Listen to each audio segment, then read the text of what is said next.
पूर्णमदः पूर्णमिदं पूर्णात् पूर्णमुदच्यते पूर्णस्य पूर्णमादाय पूर्णमेवावशिष्यते।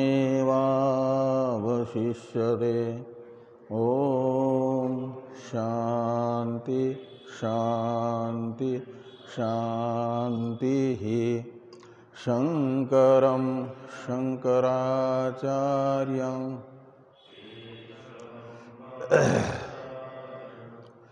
सूत्रभाष्य कृतो वन्दे भगवन्तौ पुनः पुनः।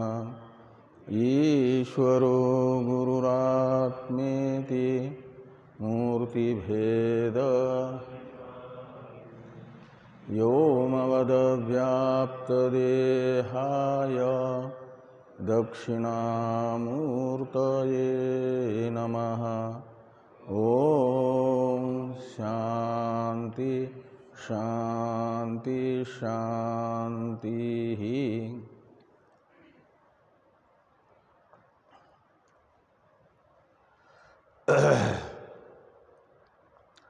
ब्रह्म सूत्र के तृतीय अध्याय के द्वितीय पाद के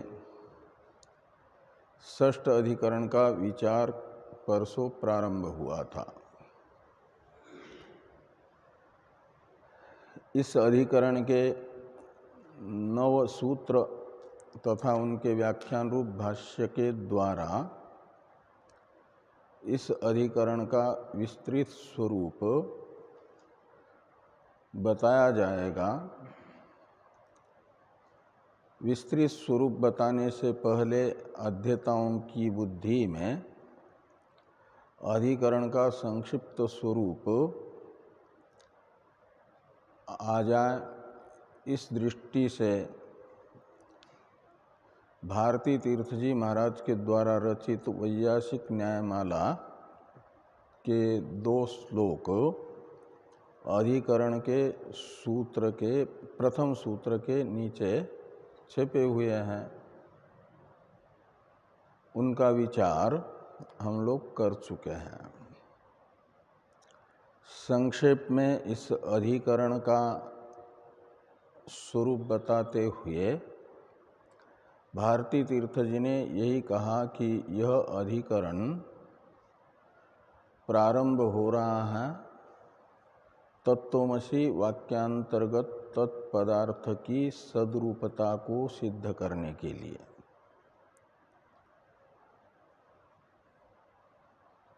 पदार्थ शोधन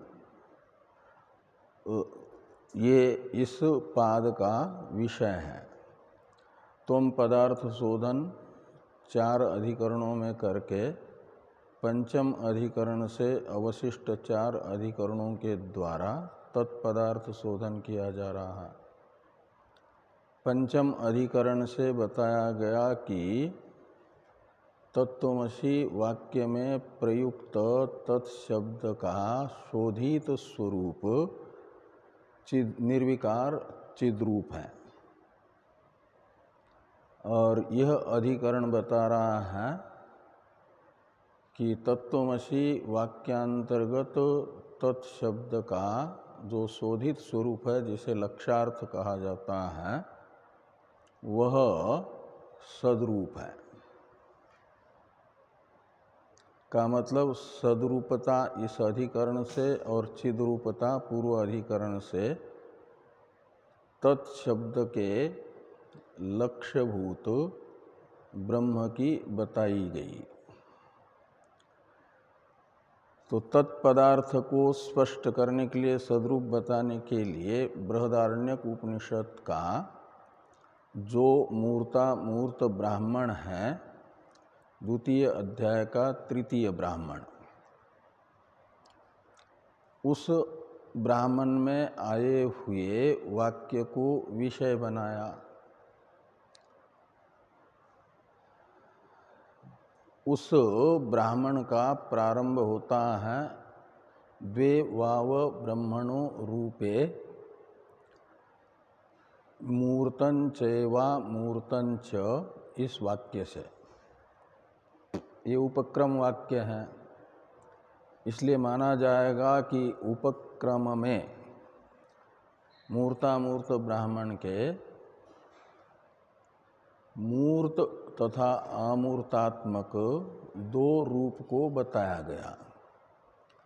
और ये मूर्त तथा अमूर्तात्मक दो रूप किसके हैं, ये जिज्ञासा हुई तो मूर्त रूप के विशेषण के रूप में बताया गया ब्रह्म को, ब्रह्मण, ये जो षष्ठी है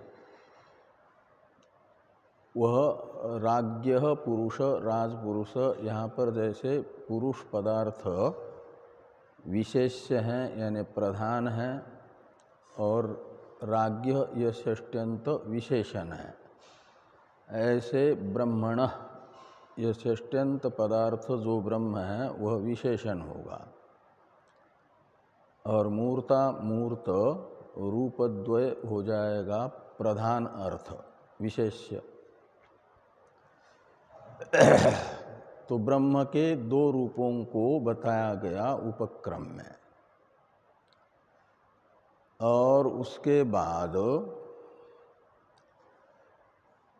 उसका प्रपंच भी हुआ, वो मूर्त कौन है अमूर्त कौन है इसे विस्तार से बताया गया। और जिज्ञासा हुई, फिर एक वाक्य आया, अथा तो आदेश नेति नेति इति। इस वाक्य से नेति नेति करके दो बार निषेध आया है, इति परक नए शब्द का प्रयोग हुआ। तो ये दो बार प्रयोग होने से रूप तथा रूपवान ब्रह्म, मूर्तात्मक रूप और ये मूर्तात्मक रूप जिसका है वह रूपवान ब्रह्म, इन दोनों का भी निषेध इन दो इति परक नए से माना जाए या दो में से एक का ही निषेध माना जाए। नेति नेति इन ये दो शब्द दो में से एक का ही निषेध कर रहे हैं। ये संशय होता है, तो दो में से एक का निषेध कर रहे हैं तो फिर किसका कर रहे हैं, रूप का या ब्रह्म का? ये एक फिर अवान्तर संशय होगा। तो पहला जो संशय होगा कि नेति नेति के द्वारा जो उपक्रम वाक्य के द्वारा बताए गए रूपद्वय हैं उन्हीं का निषेध हो रहा है या रूपद्वय एवं रूपवान ब्रह्म इन दोनों का निषेध हो रहा है। यह प्रथम श्लोक के पूर्वार्ध में संशय बताया गया कि ब्रह्मापि नेति नेति निषिद्धम, तो ब्रह्मापि में अपि शब्द से रूपद्वय को लेना। ब्रह्म ये तो रूपवान हो गया और अपि शब्द बता रहा है रूपवान, ब्रह्म हुआ रूपवान और रूप को अपि शब्द बताएगा। ब्रह्म और ब्रह्म के जो मूर्तात्मक रूपद्वय हैं इन दोनों का भी निषेध किया जा रहा है, ये प्रथम विकल्प होगा। अथवा इससे द्वितीय विकल्प बताया गया कि नहीं, का मतलब दोनों का निषेध नहीं हो रहा है, रूपवान ब्रह्म तथा रूप इन दोनों का निषेध नहीं हो रहा है, एक का ही हो रहा है। ब्रह्म का निषेध नहीं हो रहा है, रूप का ही हो रहा है। ऐसा ये विकल्प क्या नाम संशय का स्वरूप हुआ। पूर्व पक्षी ने अपना निश्चय बताया कि उभे अपि ब्रह्म जगति निषिद्धेते, ये पूर्व पक्ष की प्रतिज्ञा है। रूप शब्द से जगत को लिया, यानी जगत शब्द से रूप को लेना है, जो बृहदारण्यक उपनिषद के मूर्तामूर्त ब्राह्मण के उपक्रम वाक्य में बताया गया मूर्त एवं अमूर्तात्मक रूप है, उसे अधिकरण सार के इस श्लोक में ब्रह्म जगति इस पदस्थ उत्तर जो पद है, सामासिक पद है ना, उसमें उत्तर पद है जगत। तो जगत शब्द से मूर्त और अमूर्तात्मक रूप को लेना और ब्रह्म शब्द से रूपवान को लेना। तो रूपवान ब्रह्म तथा मूर्तामूर्तात्मक रूप, इन दोनों का भी निषेध नेति नेति के द्वारा हो रहा है। क्यों? तो कहते द्विरुक्त्या, यदि केवल जगत ही निषेध्यत्वेन रूपेण अपेक्षित होता तो 2 बार उच्चारण न करती श्रुति, नेति शब्द का 1 ही बार उच्चारण करती, तो जगत का निषेध हो जाता रूप का। तो दूसरा नेति शब्द निरर्थक हो जाएगा ना। उसे सार्थक बनाने के लिए माना जाए कि ब्रह्म का भी निषेध हो रहा है, जगत का भी और ब्रह्म का भी। तो जगत का भी निषेध हो जाएगा, ब्रह्म का भी निषेध हो जाएगा, का मतलब आत्मा और अनात्मा दोनों का निषेध हो जाएगा। तो शेष क्या रहेगा? अवशिष्ट क्या रहेगा? शून्य। तो शून्यवादी यहाँ पर पूर्व पक्षी है, तो उनका मत सिद्ध हो जाए ना, वैदिक सिद्ध, उनका मत वैदिक है ये निश्चित हो जाएगा। वेद भी शून्यवाद को बता रहा है। इस प्रकार का पूर्व पक्ष प्रथम श्लोक से विषय, संशय और पूर्व पक्ष 3 अंश बताए। सिद्धांत बताया गया द्वितीय श्लोक से। तो द्वितीय श्लोक में सिद्धांत को बताते हुए ये कहा गया कि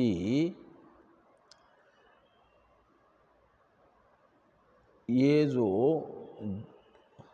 ब्रह्म और जगत उभय के निषेध में हेतु बताया है शून्यवादी ने विप्सा।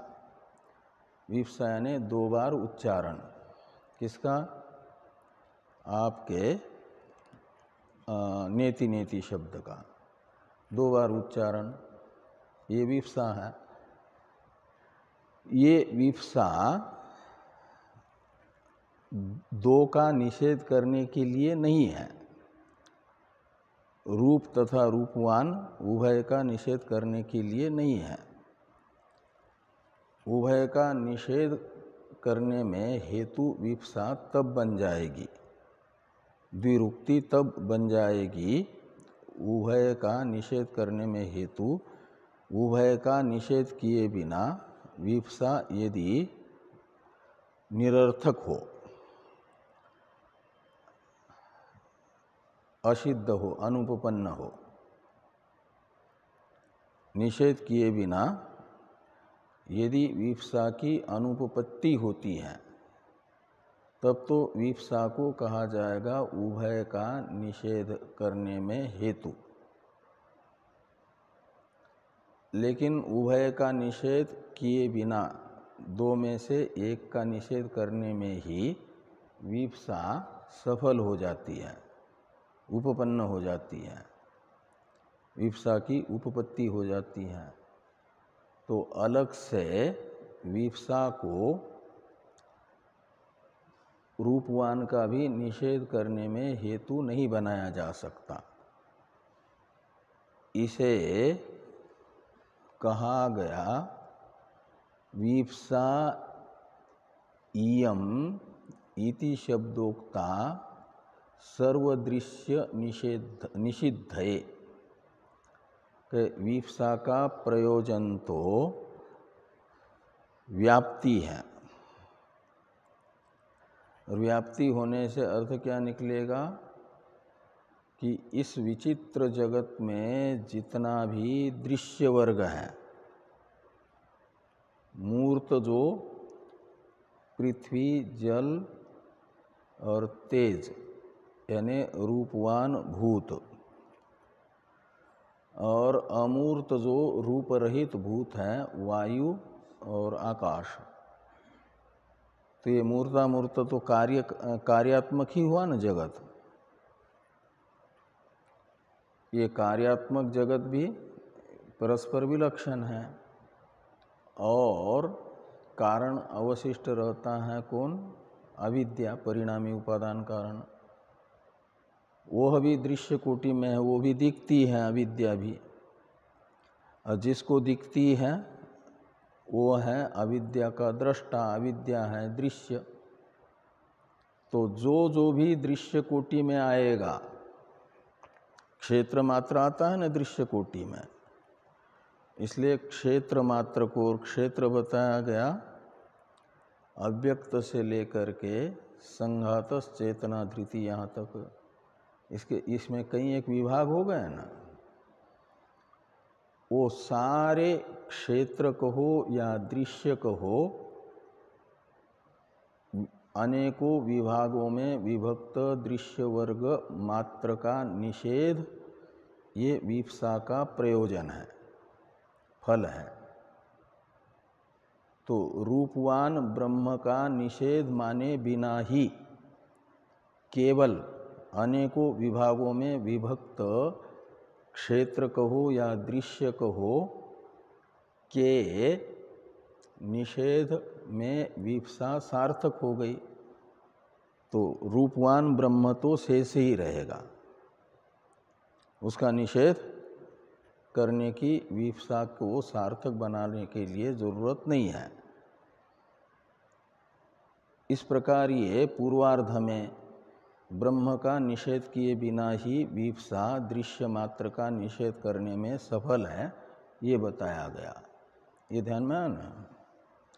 और उत्तरार्ध में ये कहा गया, जब रूप मात्र का निषेध हो जाएगा, दृश्य मात्र का निषेध हो जाएगा, तो दृश्य मात्र का साक्षी के रूप में, क्षेत्र मात्र के साक्षी के रूप में क्षेत्रज्ञ अवशिष्ट रहेगा। उस दृष्टि से यहाँ पर कहा अनिदम सत्य सत्यंच ब्रह्म एकम ब्रह्म अवधि ही शिष्यते। अवधि से लेना निषेध की अवधि। निषेध की अवधि उसे कहा जाता है जो निषेध का विषय नहीं बन सकता है लेकिन निषेध का साक्षी है, जो विद्यमान होता हुआ निषेध का विषय न बने, निषेध को देखे, निषेध्य इतने इतने हैं, इतनों का निषेध हुआ, ऐसा जो जानता है उसे कहा जाएगा क्या? निषेध अवधि। वो निषेध का अवधि होगा। तो ब्रह्म निषेध के समय भी विद्यमान है, लेकिन उसका निषेध हो नहीं सकता। निषेध्य मात्र के निषेध यानी अभाव को वह जानता है। जैसे भाव को जान रहा था, व्यावहारिक सत्ता को जान रहा था, अविद्या और अविद्यक जगत के यानी दृश्य के, भावात्मक दृश्य के भाव का जैसे वह साक्षी है, ऐसे निषेध अवस्था में वह दृश्य के अभाव का भी साक्षी है। वो हो जाएगा अवधि। वो कौन? ब्रह्म। वो निषेध अवधि के रूप में अवशिष्ट रहता है एक ब्रह्म, उसका निषेध नहीं होगा, क्योंकि विप्सा ब्रह्म का निषेध किए बिना ही सार्थक हुई, सफल हुई। यदि ब्रह्म का निषेध किए बिना विप्सा अनुपपन्न होती तब तो ब्रह्म भी निषेध्य होता और शून्यवाद की सिद्धि होती। ब्रह्म का निषेध यदि हो जाएगा तो फिर शून्यवाद आएगा ना। लेकिन वेदांत में शून्यवाद का प्रसंग इसलिए नहीं आएगा, शून्यवाद वैदिक इसलिए नहीं होगा कि निषेध के साक्षी के रूप में निषेधावधि ब्रह्म अवशिष्ट रहता है, ब्रह्म तक ही निषेध होता है।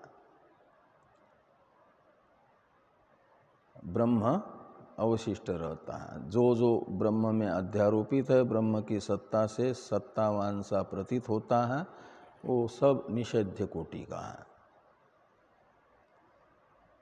और जिसकी सत्ता अन्य सत्ता निरपेक्ष है, सापेक्ष नहीं है। अन्य सत्ता सापेक्ष जिसकी सत्ता नहीं है, ऐसा ब्रह्म निषेध का अवधि माना जाएगा, वो अवशिष्ट रहेगा। इस प्रकार ब्रह्म की सद्रूपता सिद्ध हो जाएगी ना। इसी सद्रूपता को सिद्ध करने के लिए विस्तार से इस अधिकरण में भगवान वेद व्यास जी ने 9 सूत्रों की रचना की और इन 9 सूत्रों के विस्तृत भाष्य के द्वारा भगवान भाष्यकार विस्तार से ये बता रहे हैं कि तत्त्वमसि वाक्य में प्रयुक्त जो तत्शब्द है उसका वाच्यार्थ सोपाधिक ईश्वर, हिरण्यगर्भ या विराड होने पर भी ये तो तत्पद का वाच्यार्थ हो जाएगा। जैसे तुम पद का वाच्यार्थ प्राज्ञ, तेजस और विश्व करेंगे, तो उसी क्रम से तत्पद का वाच्यार्थ हो जाएगा माया विशिष्ट चैतन्य शब्दित ईश्वर, और समष्टि सूक्ष्म कार्य उपाधि माया के साथ और जुड़ जाएगी तो हिरण्यगर्भ, और त्वम पदार्थ हो जाएगा तेजस। अविद्या के साथ वेष्टि सूक्ष्म शरीर उपाधि जुड़ जाएगी, और स्थूल वेष्टि शरीर भी इन दोनों उपाधियों के साथ तीसरी उपाधि जुड़ जाएगी। तो 3 शरीरों से विशिष्ट त्वम पदार्थ को कहा जाता है, त्वम पद के वाच्यार्थ को विश्व। और इधर समष्टि में भी समष्टि 2 उपाधि के साथ तीसरी समष्टि स्थूल कार्य रूप उपाधि मिल जाएगी तो विराड, वैश्वानर, इन शब्दों का यानी इन शब्दों का जो अर्थ है वो बन जाता है तत्पदार्थ। और लक्ष्यार्थ कौन होगा, जिसे शोधित तदर्थ कहा जाएगा। इन तीनों उपाधि दृश्य कोटि में आई। ये जो तीनों उपाधियां ना, समष्टि स्थूल कार्य, समष्टि सूक्ष्म कार्य और कारण प्रकृति, इन तीनों का निषेध करने के बाद नेति नेति से जो अवशिष्ट रहा, इन तीनों के अभाव के साक्षी के रूप में ब्रह्म, वो है शोधित तदर्थ। और उसका स्वरूप क्या होगा शोधित तदर्थ का, तो कहा कि वो सद्रूप है, का मतलब अन्य निरपेक्ष सत्ता ही उसका स्वरूप है। ये यहाँ पर बताया जा रहा है। इसके लिए बृहदारण्यक उपनिषद का जो वाक्य है वो दिखा रहे हैं विषय के रूप में। तो उसमें ये हुआ द्वे वाव ब्रह्मणो रूपे मूर्तन चैवा मूर्तन च, ये उपक्रम वाक्य यहाँ से उपक्रम करके पंच महाभूतों को 2 विभागों में विभक्त कर दिया। मूर्त विभाग में आ गए तीन भूत, पृथ्वी जल तेज, और अमूर्त विभाग में आ गए आपके वायु और आकाश। और अमूर्त जो वायु और आकाश हैं, इनके भी रस के रूप में बताया गया पुरुष शब्दित समष्टि बुद्धि को, यानी लिंग शरीर को। लिंग शरीर को समष्टि सूक्ष्म शरीर कहो। ये समष्टि सूक्ष्म शरीर हैं अमूर्त रस,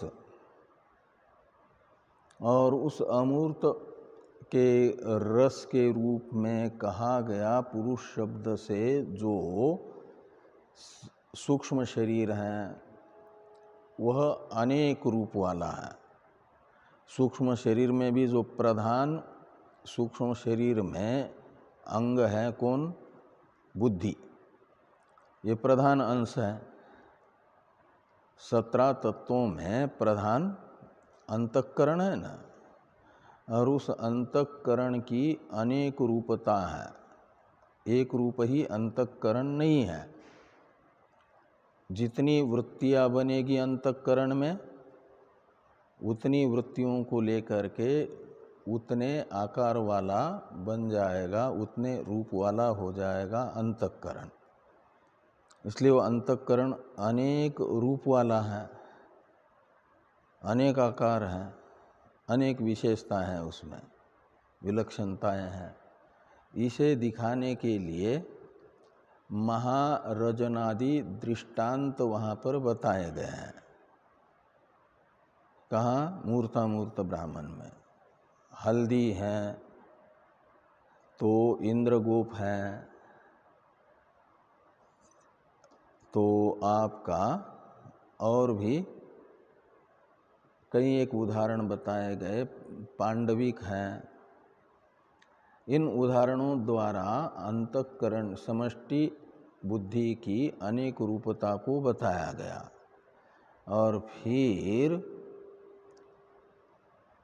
एक प्रकार से जो तत्पदार्थ की उपाधि थी, तत्वमसि वाक्यांतर्गत तत्पदार्थ की उपाधि जिसके साथ तत्पद के लक्षार्थ का आविद्यक संसर्ग अध्यास होने से ईश्वर, हिरण्यगर्भ, विराट इत्यादि नामों से कहा जाता था ब्रह्म, वह जब ये जो रूप है, उपाधि है, इन उपाधियों से विलक्षण होगा, उपाधियों से भागत्याग लक्षणा से उसे अलग किया जाएगा। यही उसका शोधन है, उपाधि से अलग समझना। तो उसका क्या स्वरूप होगा, उसका कैसे भागत्याग लक्षणा से उपाधि से विवेक किया जाएगा, उसे बताने के लिए आगे आया अथात आदेश। तो आदेश का अर्थ है उपदेश। उपदेश यानी किसका? रूप का उपदेश तो हो गया, तो रूप के उपदेश के कथन के अनंतर रूप उपदेशनानंतरम, ये अथ शब्द का अर्थ निकलेगा। फिर आदेश यानी उपदेश किया जा रहा है, वो किसका उपदेश होगा? ब्रह्म का। इसलिए अथात आदेश का अर्थ निकलेगा रूप का उपदेश होने के बाद रूपी का उपदेश किया जाता है, रूपी को बताया जाता है। और रूपी को बताने के लिए आया नेति नेति, ये शब्द प्रयोग किया। नेति नेति में इति शब्द का अर्थ है कि जो पूर्व में दो विभागों में विभक्त तत्पदार्थ की उपाधि है, मूर्त और अमूर्त, न मूर्त रूप ब्रह्म है न अमूर्त रूप ब्रह्म है। इति शब्द तो मूर्तामूर्त का परामर्शक है। दो इति शब्द में से एक इति शब्द बताएगा, यानी दो विवसा हुई ना, तो विवसा रूप इति शब्द यानी दो इति शब्द बताएंगे कि जितने भी तत्पदार्थ की उपाधिभूत दृश्य पदार्थ हैं वे दृश्य पदार्थ ये दो इति शब्द का अर्थ निकलेंगे। कौन कहाँ पर? नेति नेति, इसमें न इति न इति, ये दो बार इति इति शब्द है ना, वो दो बार इति शब्द बताएगा दृश्य मात्र को। इसलिए अधिकरण सार में कहा गया था इति शब्दोक्ता इयम विप्सा, इति शब्द के द्वारा बताई गई जो विप्सा है, यानी दो बार इति शब्द का उच्चारण है, वह किसको बताएगा कि सारे दृश्य को बताएगा। और दो बार उक्त जो न है, न इति, तो वो जो दो नए हैं वह दो इति शब्द के द्वारा उपस्थापित किए जाएंगे निषेध्य पदार्थ। तो दो इति शब्द समस्त दृश्य को उपस्थित कर रहे हैं, वे निषेध्य होंगे, निषेध का विषय बनेंगे। और दो नए शब्द बताएंगे कि वे सारे के सारे निषेध्य हैं, सबका अभाव, उनकी अपनी स्वतंत्र कोई सत्ता नहीं है, ब्रह्म से अतिरिक्त उनका अभाव ही है। ये अर्थ निकलेगा नेति नेति का। इसी प्रकार का नेति नेति का अर्थ श्रुति स्वयं कर रही है। इसलिए शुरू में आदेश के बाद में आया नेति नेति, ये दो इति नेति नेति शब्द, इन दो नेति नेति शब्द का अर्थ श्रुति स्वयं करती है कि ही यानी यस्मात्, ये तस्मात् अन्यत नास्ति इति नेति इति शब्दते, ऐसा अन्वय करना। यहाँ शब्द थोड़े आगे पीछे हैं। शुरू में है ना कि ही नहीं, इसमें जो ही शब्द है वो यस्मात् अर्थ में है। यस्मात् का अर्थ है जिस कारण से, और ये तस्मात् शब्द से लीजिए ब्रह्म को, और अन्यत शब्द से लीजिए इति शब्द के द्वारा, नेति नेति में इति शब्द के द्वारा उपस्थापित किया गया जो दृश्य प्रपंच है, उसे अन्यत शब्द से लीजिए।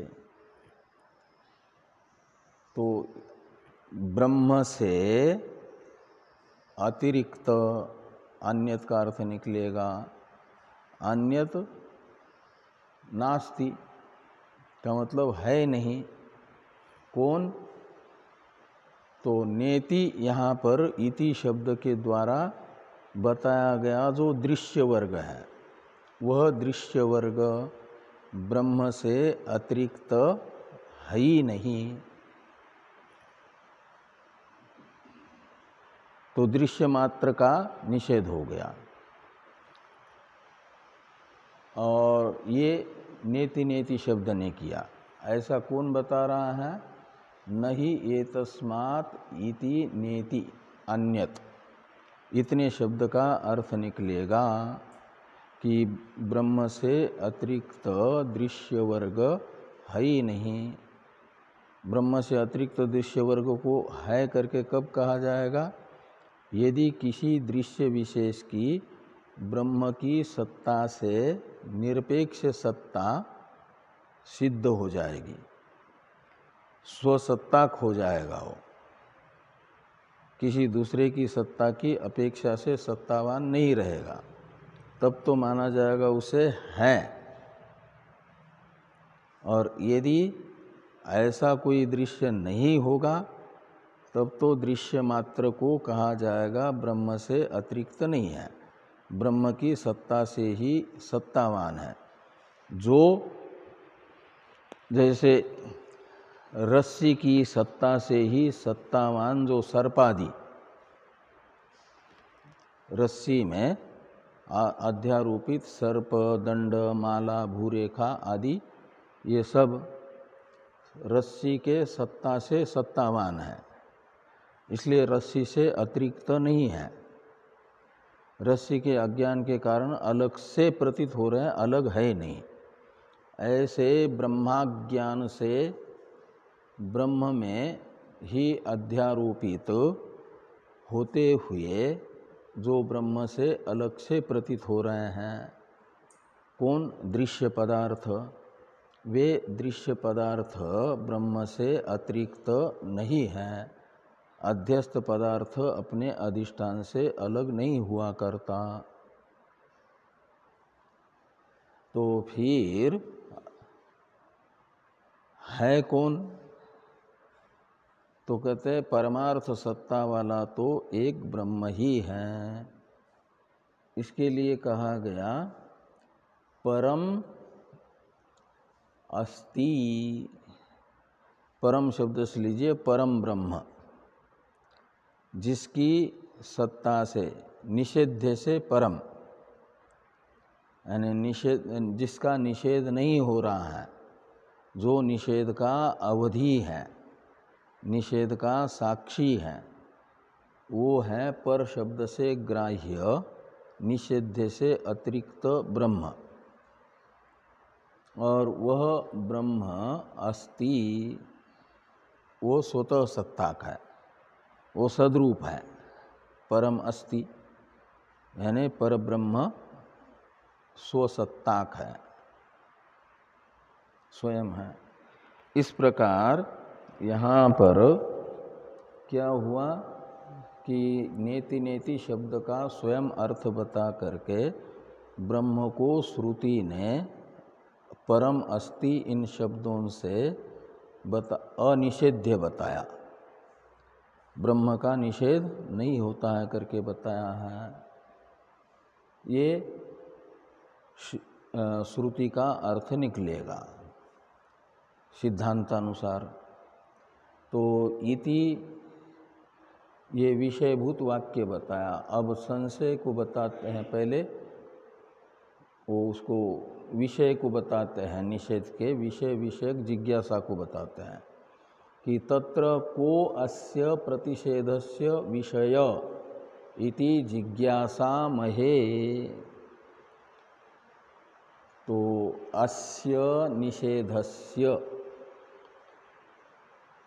अस्य निषेधस्य में अस्य निषेधस्य इस शब्द से लेना नेति नेति इस वाक्य के द्वारा किया जा रहा है निषेध, उसका विषय कौन है?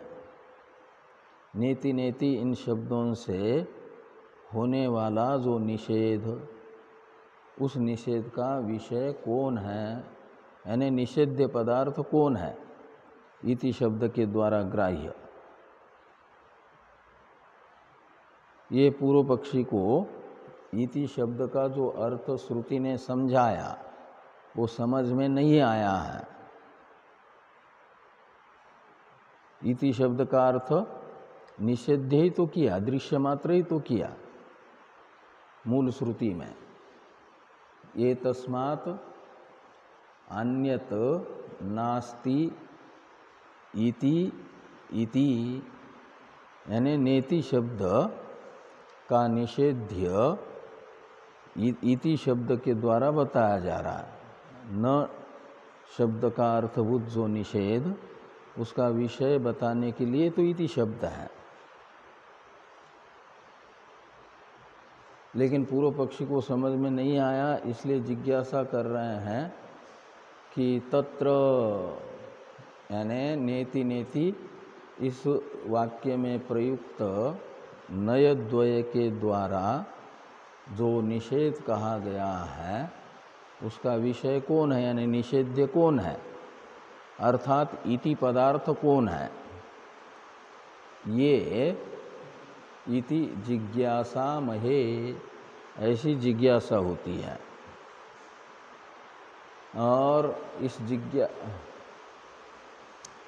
इस जिज्ञासा को स्पष्ट करने के लिए आगे कहते हैं कि नहीं अत्र इदं तत् इति विशेषितम किंचित प्रतिषेध्यम उपलभ्यते। निषेध के विषय के रूप में यहाँ पर निषेध्य विशेष को नहीं बताया कि इदम अत्र तत्, तत् यानी निषेध्यम, निषेध का विषय यह है, ऐसा कोई निषेध के विषय विशेष को नहीं बताया गया। निषेध का विषय विशेष न बताने के कारण जिज्ञासा हो रही है कि निषेध्य कौन है, क्योंकि यहाँ पर निषेध्य विशेष प्रतीत नहीं हो रहा है। ये हुई जिज्ञासा। आगे कहते हैं कि इति शब्देन तु अत्र प्रतिषेध्यम किमपि समर्प्यते। यदि सिद्धांत ये कहते हैं कि नेति में इति शब्द निषेध्य को बताने के लिए ही तो है, तो पूर्व पक्षी कहते हैं जरूर इति शब्द से निषेध्य को बताया है, लेकिन निषेध्य इति शब्द के द्वारा बताया गया सामान्य रूप से है। सामान्य रूप से निषेध्य को बताने वाला इति शब्द है नेति नेति में, वो निषेध्य विशेष को नहीं बता रहा है। इति शब्द सामान्य को बता रहा है, का मतलब इदम अर्थ को बता रहा है। वो इदम अर्थ विशेष कौन है ये स्पष्ट नहीं है।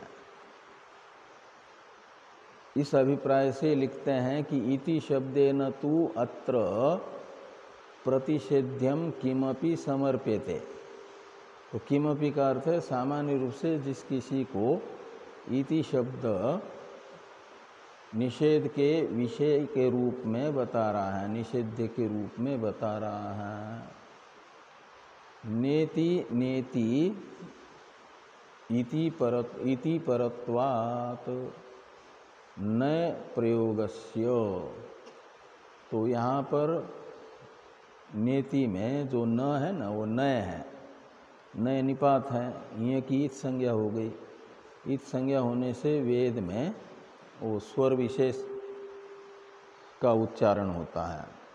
किसमें? न का जो आकार है ना, वो स्वर वर्ण है, और उस स्वर वर्ण में अवान्तर स्वर यानी अच वर्ण। अच संज्ञा किसकी किसकी है? आदिरंतेन संहिता सूत्र हो गया ना, तो आदिरंतेन संहिता से अच संज्ञा होती है ना, ये प्रत्याहार है। किसकी किसकी होती है? अ, ई, उ, री, लृ, ये, ओ, ऐ, औ, ये जो 9 वर्ण है, इनकी होती है अच संज्ञा, और इन अच को स्वर कहा जाता है। और स्वरों के अवान्तर 3 उच्चारण होते हैं अलग अलग, उदात्त, अनुदात्त, स्वरित। तो ईंत होने से ये जो उदात्त, अनुदात्त और स्वरित उच्चारण में से एक उच्चारण विशेष होगा। ईंत का मतलब ईंत है जिसका, उसको ईंत कहा जाएगा। ये ध्यान में है ना। जैसे गीत कहा जाता है, ग है ईत जिसका, उसे गीत। तो न है वो नेति में जो न है वो न है का मतलब य उसका ईत है। ईत होने से ईत संज्ञा होकर के लोप होगा, बचेगा न ही। न और न में लिखते समय और उच्चारण करते समय कोई अंतर नहीं होगा, लेकिन ये ईत संज्ञक होने से वेद में न का जैसा उच्चारण होगा ऐसा न का उच्चारण नहीं होगा, अ का उच्चारण, स्वर भेद हो जाएगा। उस दृष्टि से ये कहा जा रहा है कि नेति नेति इति परत्वात् नय प्रयोगस्य, नय का जो प्रयोग है अर्थात आदेश नेति नेति, यहाँ पर वह इति परक है। इति परक होने से क्या हो जाएगा, नय का स्वभाव होता है अपने से संश्लिष्ट पद के अर्थ का अभाव बताना। नय के साथ प्रयुक्त जो पद उसके अर्थ का अभाव नय बताता है, और नय के साथ संश्लिष्ट पद जो पद है वह पद नय के विषय को समर्पित करता है। तो नेति नेति में यहाँ नय से संश्लिष्ट है इति शब्द, वह नय के विषय को, नय के अर्थ का विषय बताएगा। नय का अर्थ है निषेध और उसके विषय को बताएगा इति शब्द। लेकिन वो किस रूप में बताएगा, सामान्य रूप से बताएगा। वो ये नहीं बताएगा कि यह निषेध्य विशेष है, इसका निषेध करो। वो कहेगा कि कोई है निषेध्य, ऐसा इति शब्द का अर्थ निकलेगा। इस अभिप्राय से यहाँ पर लिखा कि इति शब्दश्चायम, इति शब्देन तु अत्र प्रतिषेध्यम किमपि समर्प्यते नेति नेति इति परत्वात् नय प्रयोगस्य। आगे हैं इति शब्दश्चायम सन्निहित आलम्बन, और ये जो इति शब्द है वो सन्निहित आलम्बन है का मतलब सन्निहित पदार्थ के विषय को बताता है। तो इति शब्द से सन्निहित कौन है, नय, और उसका आलम्बन यानी विषय हो जाएगा इति शब्द का अर्थ।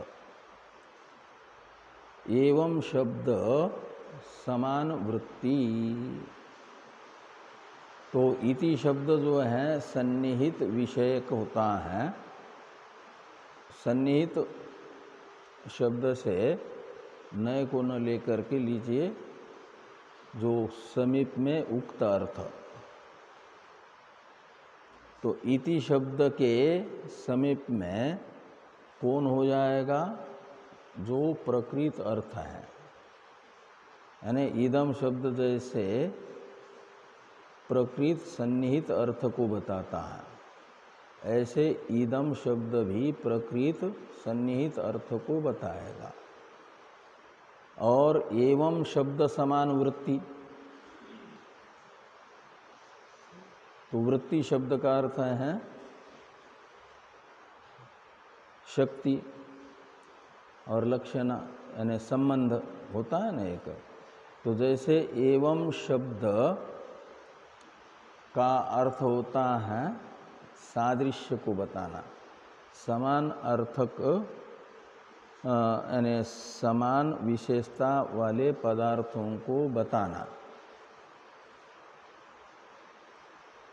तो वृत्ति शब्द से लेना बोधक, बोधक, ऐसा कि एवं शब्द समान वृत्ति का अर्थ है एवं शब्द जिस अर्थ का बोधक होता है उसी अर्थ का बोधक एवं अर्थ के समान अर्थ का बोधक इति शब्द होगा।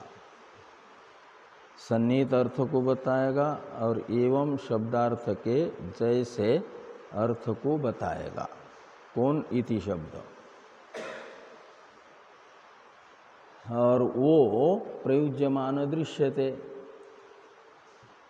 जैसे लोक में उदाहरण बताते हैं, लौकिक उदाहरण, इति ह स्म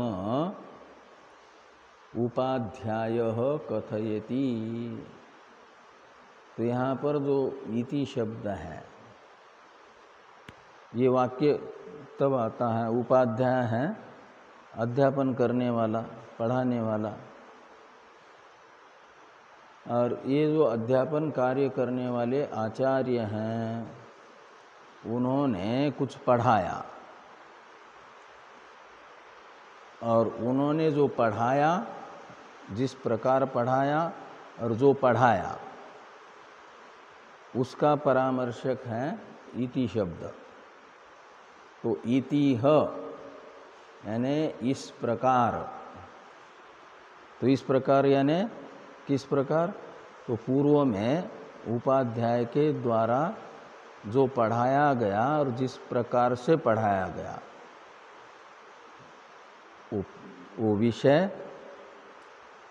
पाठन का और पाठन का प्रकार दोनों का परामर्शक हो जाएगा इति शब्द।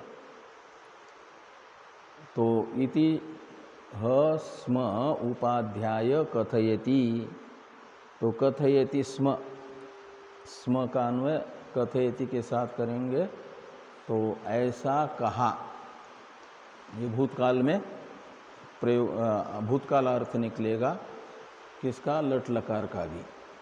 स्म शब्द का प्रयोग लट लकार के साथ होने पर भूतकालिक अर्थ का वो परामर्शक होता है।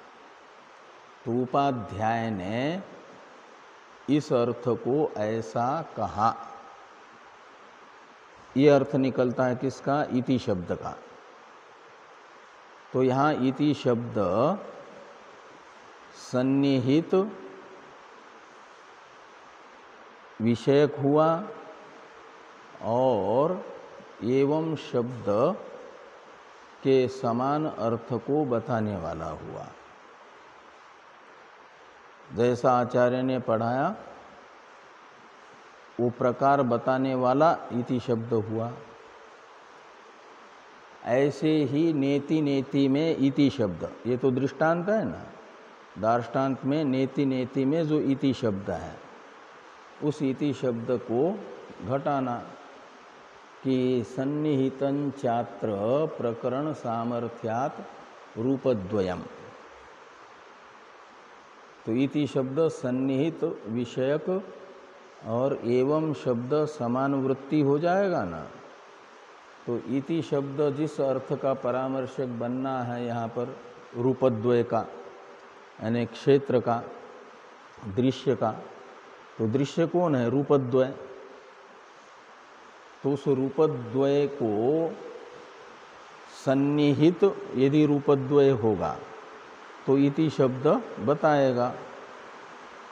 तो इति शब्द सन्निहितत्व दृश्यद्वय में दिखाने के लिए, रूपद्वय में दिखाने के लिए ये कहते हैं कि सन्निहितं चात्र प्रकरण सामर्थ्यात् रूपद्वयम्। अत्र यानी अस्मिन् ब्राह्मणे, इस ब्राह्मण में रूपद्वयम् सप्रपंचम रूपद्वयम् ब्रह्मणः रूपद्वयम् सन्निहितम, ऐसा अन्वय करिए। ब्रह्मणः सप्रपंचम रूपद्वयम् अत्र सन्निहितम, इस ब्राह्मण में सन्निहित है। क्यों? कहते प्रकरण सामर्थ्यात्। तो मूर्तामूर्त ब्राह्मण में उपक्रम में जिस अर्थ को कहा जाएगा उस अर्थ को माना जाएगा प्रकृत अर्थ, उसी अर्थ का वो प्रकरण होगा।